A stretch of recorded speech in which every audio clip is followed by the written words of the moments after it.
The world paused to grieve when news spread that Rev. James Robison had gone home to be with the Lord. For more than 5 decades, Robison stood as one of the most recognizable voices in American Christianity, a stadium evangelist, a television broadcaster, a humanitarian, and a man whose booming presence shaped the faith of millions across the globe. Churches that had never met him mourned him. Ministers who had sat under his preaching wept openly. And ordinary believers who had watched him on Life Today for years felt the particular grief that comes when someone who spoke truth into your life is suddenly, permanently silent. But in the days following his passing, it was Pastor Robert Morris of Gateway Church in Southlake, Texas, who stopped the Christian community cold with a revelation no one saw coming. Morris, speaking before his congregation, shared something he had kept private for years. He described a deeply painful season in his own ministry, a time of private turbulence and suffering, the kind that public ministry so often conceals behind composed faces and polished platforms, when James Robison quietly reached out to him. Not with a public statement, not with a carefully worded encouragement passed through a third party, not with a social media post. He called. And he prayed over Morris for nearly 2 hours. What made it shocking was not the prayer itself. It was what Robison did afterward. Nothing. He told no one. He never brought it up again. He did not hold it as currency in the complex economy of evangelical relationships. He simply showed up for a fellow minister in crisis, poured himself out in intercession, and moved on in silence, as though it were the most ordinary thing in the world to give 2 hours of yourself to someone else's pain without expecting anything in return. Morris told his congregation that James Robison did not merely preach the gospel. He lived it in the hidden places, where no camera ever followed him.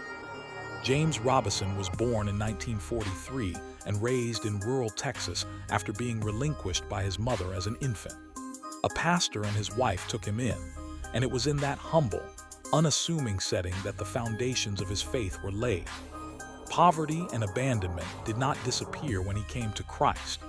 They were transfigured, turned into the raw material of a preaching voice that could fill an arena and break a heart in the same sentence. By the 1970s, he was doing exactly that night after night, city after city. His crusade preaching carried the energy of a man who was not performing, he was testifying. There is a difference, and audiences felt it immediately.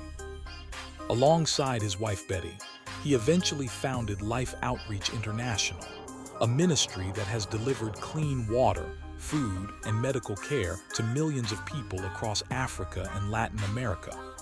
The numbers attached to that work are staggering, but the numbers are not the point. The point is that behind every water well drilled in a sub-Saharan village, behind every meal delivered to a hungry child, was a man who believed that the gospel was not a set of propositions to be argued, but a life to be given away. His influence extended into political circles as well.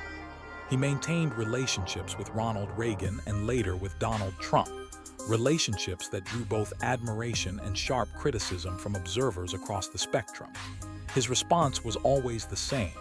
He was an evangelist, not a politician, and he believed the spiritual condition of a nation began at its highest levels of leadership.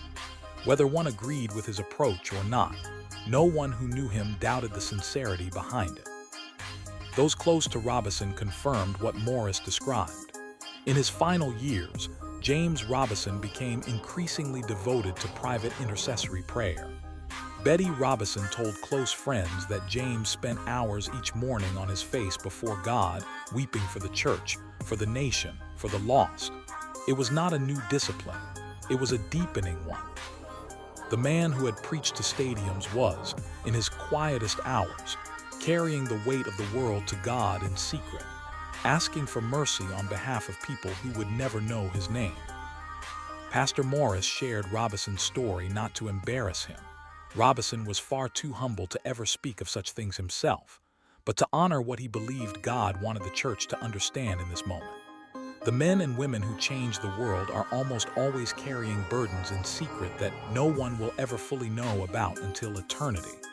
The visible fruit grows from invisible roots. And those roots, in James Robison's life, went very deep indeed. James Robison was not a perfect man. He would have rejected that description immediately and with some force. He wrestled with temper, with pride, with the particular pressures that come with decades of public visibility. But he returned again and again to the mercy of God, and he poured that mercy quietly into the lives of others, in phone calls no one heard, in prayers no one recorded, in acts of private intercession that will only be fully known in another world. Heaven is richer, the church is poorer, and the testimony of Rev. James Robison, including the part no one saw, endures.